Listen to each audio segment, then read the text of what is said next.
El maestro José Padilla, nacido en Almería, compuso muchas melodías que alcanzaron una enorme popularidad, como Valencia o la canción La Violetera, incluida por Charles Chaplin en su maravillosa película Luces de la ciudad.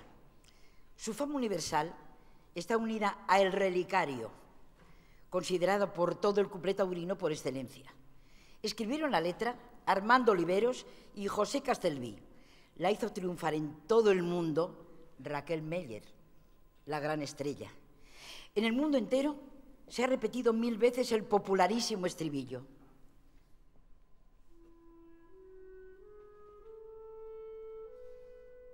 Pisa, morena, pisa con garbo, que un relicario me voy a hacer con el trocito de mi capote que haya pisado tan lindo pie.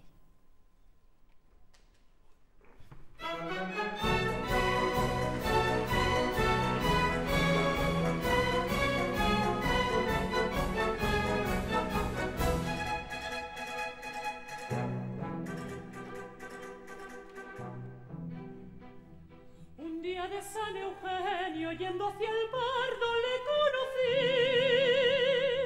Era el torero con más tronillo y más castizo de toda Madrid.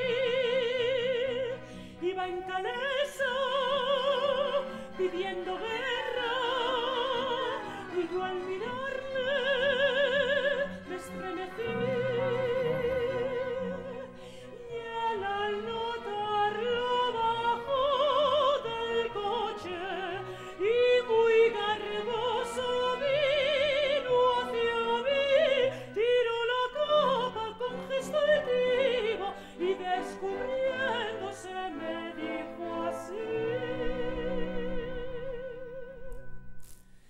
pisa, morena, pisa con garbo, que un relicario me voy a hacer con el trocito de mi capote que haya pisado tan lindo pie.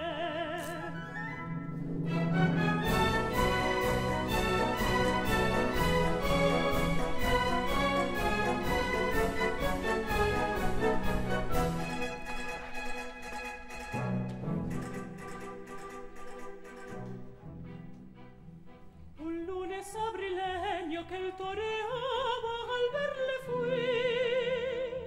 Nunca lo hiciera que aquella tarde de sentimiento creí morir. Al dar un lance cayó en la arena, se sintió herido, miró hacia mí.